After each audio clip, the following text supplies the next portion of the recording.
Hello, this is Quanta Talk. My name's Ray Scaboria. I'll be your host this evening.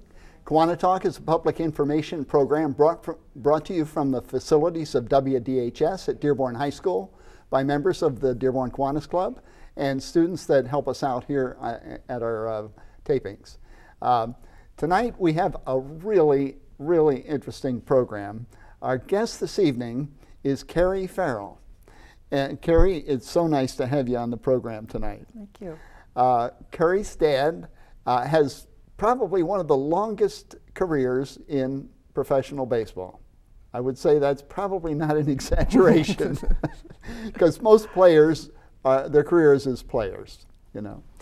But your dad had a real long career. Now, Kerrie, would you start out by giving us a little of your background, and then we'll go into the discussion of your dad's career in baseball. All right, sure. Well, I grew up in a baseball family. We were living in Greensboro, North Carolina, and my father and my two uncles were professional baseball players, so that was my indoctrination into life, was playing baseball. Then we moved, when my father joined the Detroit Tigers, he had 66 years in professional baseball. And when he joined the Detroit Tigers in 1959, we moved from North Carolina up to Michigan. And he stayed with the Detroit Tigers from 1950, well, he had started in 1950 as a coach. And he stayed with them until 1992, when Mike Ilitch bought the team. And at that time, he was 87 years old. Oh, so he had been in baseball from the age of 22 until the age of 87. Oh, I know it. That's not only is that a long career in baseball, that's a long working career, period. Yes, he went to that ballpark every day. And so I went through school up here and attended the University of Michigan and was graduated in English as I'm a writer and a teacher. And I did my graduate work at Eastern and was an educator for many years, have been a teacher, counselor, administrator, anything to do with education, I've done it at one time or another. Trainer, worked for Ford Motor Company in education and development for many years. So then several years ago, I decided to write a book about my father. That's the perfect lead-in to our first question here. Yes. And you just continue, because we wanted to see what got you motivated to write the book. Well, it was after he passed away in 1995, and actually we had discussed his writing a book over the year, my writing a book over the years, but we were so busy going to the games and living life, you know, that I didn't get around to it. But around 2003, really the internet was such an opener for that, because suddenly I could go back and access right on computer all the games that he had played. They had databases that you can go. And I began to go back and look at some of the games when he was a young man that he played. And I really enjoyed reading about Rick Ferrell as a young man and as a catcher. He was a catcher for the Boston Red Sox and the Washington Senators. And I had kept all the newspaper articles that were about him over the years. I had scrapbooks, and every time there was something in the paper, I would cut it out and put it in a scrapbook. So I had all of this material. And I researched just about every game he ever played. Oh, my Isn't goodness. that overkill? And but I think it probably was, you had an advantage. It was kind of fun, wasn't it? It was a lot of fun. A lot of fun. It really was. I'm very interested, you know, the internet makes, if you're interested in ancestry and in your family history, you can do that so much easier now. Yeah. So I am interested in family histories and baseball, so that was sort of, and I must say that William Anderson was my co-author in writing the book, and he was so helpful in helping me put together all the research and actually turning it into a book. So I have to give him a lot of the credit. Now, how did the title, Rick Ferrell, Knuckleball Catcher, originate? Ah, well, that's a good question. If you'll look over at this picture here, well, there were four knuckleball pitchers on the Washington Senators in 1944 and 45. And the knuckleball pitch is one of the most difficult pitches, if not the most difficult pitch to catch in baseball. It's a very unpredictable pitch. They don't even use it much anymore, you know, because catchers can't catch them and hitters can't hit them. It's unpredictable. They call it the butterfly pitch. That's a picture of my father and my Uncle Wesley. It's a story of brothers as well. And my Uncle Wes was a pitcher for the Boston Red Sox. So that's a picture of Wes as a pitcher and my father as a catcher. They were a brother battery. This picture here is of the knuckleballers. And these were the three of them. There's my father, and that's Mickey Hafner, and that's Dutch Leonard, and that's Roger Wolf. And the fourth one was John Niggling, and he wasn't there. Okay. Well, Kerrie, tell me a little bit about Rick's youth, your father's youth, and how he got into professional baseball as a young man. Okay. Well, he was born and raised in Guilford County, North Carolina, which is Greensboro and Durham. It's central Piedmont area. And it was very agricultural at the time. His father had put together a 160-acre farm. It was a dairy farm. So his father thought he'd become a farmer, but all he wanted to do was become a baseball player. So he grew up and went to Guilford College there, where he received coaching in baseball. And the scouts came down and saw him play, and the Detroit Tigers actually signed him to his first contract. He went off to the minor leagues for 3 years, and it turned out that they were burying him in the minors. It was a practice back in 1928 when he started. So he went to Judge Landis, the commissioner of baseball, and said, I believe something's going on here that needs to be investigated. And he was given free agency by the commissioner of baseball and signed with the St. Louis Browns in 1929 for one of the largest bonuses, $25,000, that had ever been given at that time. So that's how he got into the major leagues. He was a free agent. And the teams that he played for after the Browns, he played, you mentioned the Boston Red Sox, was it? Yes. And the Washington Senators. Correct. Okay. So he started with the St. Louis Browns in 1929. Okay. And let's see, so those are basically the teams that he played for. Give us a little background on some of the particularly interesting experiences. I know you have some more pictures there. Yes. Well, this one of Wes and Rick, they're the only brother battery that's ever been in the American League. Right here's a picture of Wes and Rick, and Wesley was a four-time 20-game winner the first 4 years. He started in 1929 also, so with Cleveland Indians. And from 1929 to 1932, he was a 20-game winner for 4 years. He was a Yankee killer. Now, when they were a battery together, what team were they playing for at that time? And then in 1934, Dad went from St. Louis to Boston in 1933. And in 1934, Boston got Wesley from Cleveland. Okay, so they played together when they were playing for Boston. Correct. Boston Red Sox. And then they were traded together in 1937 to the Washington Senators. I see. Okay.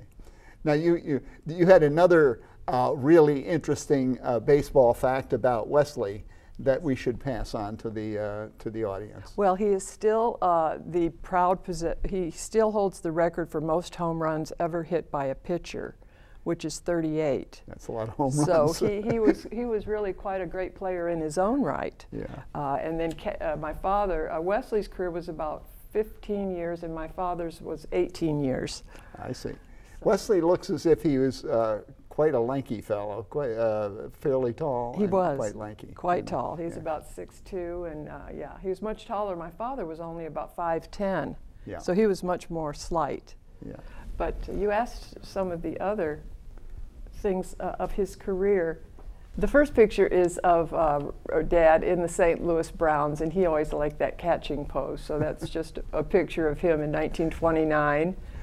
And then the second picture here is a picture of Babe Ruth sliding into my father. He stole home. It was he was 40 years old. It was in 1932, and there's Dad trying to catch him, but Babe Ruth made it. So there he is stealing home at almost 40 on my father. And then this lower picture is just a picture from the Leslie Jones collection at the Boston Public Library. There's my father standing with Mickey Cochran, who was with the Detroit Tigers for many years. This picture was taken in 1936 when Mickey was a manager. So yeah. I always liked that picture. There were two catchers. Cochran had been, of course, a great catcher in his day before he got hit. So there were many exciting, you know, the story of the two brothers. There are just many anecdotes and little stories. One of them in particular, do you have time for a brother story? We have a minute. Okay, okay. Dad was catching Wesley for Boston, and Wesley kept shaking off my dad's signs, you know. So Dad finally walked out to the mound and said, "What's wrong with you? I keep giving you these calls and you keep shaking off my signs, you don't, you know." And Wesley says, "You're not giving me good signs." So Dad says, "All right then, I'm not giving you signs at all. You just throw whatever you want to and I'll catch it." They went through the whole game this way. Wesley throwing his balls, Dad catching them, Wesley throwing them, Dad catching them, and finally Wesley won the game. It was a 2-hit shutout. Well, that's got to be a challenging game. That's got to be a challenging game for a catcher because you have no idea what's coming, where it's going to be. That's right. You know? That's so, right. Oh. Man, you wouldn't want to be playing that way if you had a lot of fast base runners on the base, you know, trying to steal. You know? Okay. Well, now we have a short break coming up in a minute or so. And what we'll do is, after your dad finished his actual active playing career, he was just getting started in baseball, really. That's true. From a chronological standpoint. And your family was in the Greensboro area? Yes. That's where you lived. That's where you lived off season, I guess, and yes. so on. Yes. And so then after that, your dad was hired by the Detroit Tigers to be a coach in 1950. In 1950. Mm-hmm. And I assume he stopped playing just shortly before that, a year or two before that. Correct, 1947, and he coached for 2 years with the Washington Senators after that. He stayed with Washington. Okay, so he already had coaching experience with the Senators. Yes. Before he came to the Tigers. Exactly. Yeah. So we have you were basically raised as a younger child here in the Detroit area. When did you actually? How old were you when you came to Detroit? 11. 11. I was okay. 11. Okay, so you went to high school here and to a few Tigers games. Oh yes, we had a box out at the ballpark, and I really literally grew up at Tiger Stadium. Oh, we would go every day to the ballpark. So. Well, Kerrie, we're going to take a short break now for about a minute, and please come back with us, and we'll hear about Rick Ferrell's career with the Tigers after the break.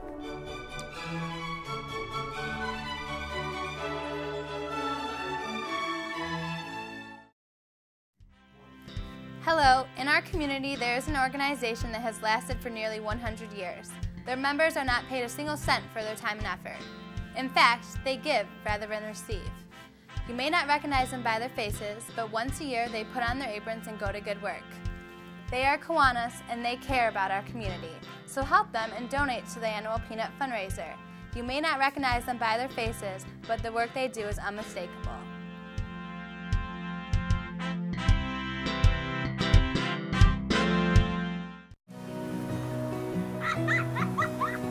Look around, the changes catch your eye, and you come to realize one can make a difference.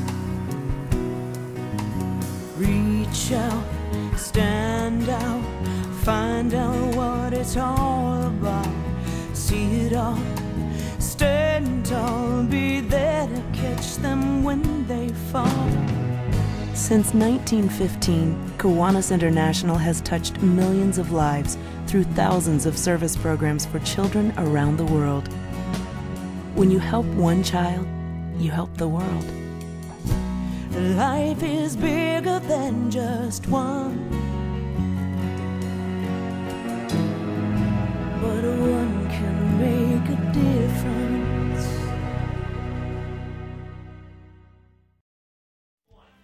Peanuts, not a big investment, right? They're great at a ball game, and at the zoo, well, they're a must. Each year, a group of dedicated people from your community puts on the aprons, braves the cars, and gives them to you for a slight donation. Small change, if you will. Why? To help the children in your neighborhood, the schools, the families, and you. See what Kiwanis can do for you. So when you see us on the street corner, give and let us show you what we can do for Peanuts. For close to 100 years, Kiwanis cares.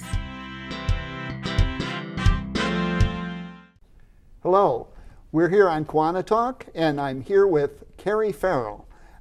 Kerrie's father was Rick Ferrell, a gentleman with probably the longest career in baseball of any professional baseball player.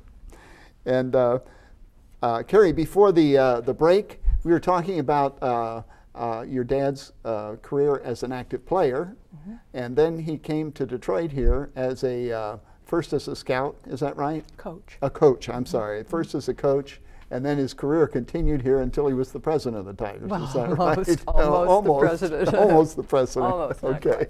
Whatever, manager, whatever. You know. Yeah. So why don't we just start with when he came up here and maybe the early experience here with the Tigers. Okay, well, when he quit playing in 1947, he had been 18 years in the major leagues, and he quit playing he was the possessor of the most games caught record. He had caught more games than any catcher in the American League, and at that time, in 1947, when he quit, it was 1,806 games that he had caught, including 2 years of knuckleball pitchers. So anyway, he held that record, and he coached for 2 years with Washington in 1950, as you said, joined the Detroit Tigers as a coach. And George Kell was playing third base at that time, and he stayed with the team for 4 years as a coach. Then after 4 years, you know how they change managers and they fire coaches, and they did all that with the team. And that was in 1954. And at the time, Dad did not know what he was going to do. You know, he had been let go, and he thought, what now? And the Tigers actually called him back. John McHale called him and said, "We don't want to lose you. We'd like you to come back and be a scout." So he joined the team as a scout in '55, and from our home in North Carolina. We were all little, of course, at the time. And so then in '58, he had done such a good job of scouting. In '57, he became a director of scouting for the Southeastern Territory. And in '58, he became director of scouting for the entire Detroit Tigers organization. So they sent him up to Detroit, where he lived. He had an office up here, and he lived up here by himself for a year. And then when John McHale was asked to go over to be general manager for Milwaukee, Dad was picked to be general manager of the Detroit Tigers. So that was in 1959, and he was in the front office, and he stayed until 1992. That's a while. He must have been doing the job pretty well. Well, catchers, you know, they're very smart. Yeah. They have to know baseball. They know all the players and how to pitch all the different players. So. How to get the mitt in front of the ball when it's coming pretty That's fast. Right. That's right. No. Yeah. Oh. The story about him being a knuckleball catcher, as you said, that's probably a tricky one to catch. It is. Yeah. Very tricky. Yeah. So in 1959, he became general manager, and if you remember, one of the first things he did was the Harvey Keene for Rocky Colavito trade. Do you remember that trade? You know, I can't say. I'm not a baseball aficionado. But Rocky one of the first, it was sort of a big trade at the time, was Harvey Keene for Rocky Colavito. And those things are like hiring a CEO for a Fortune 500 company. It's a big deal because you're trying to hire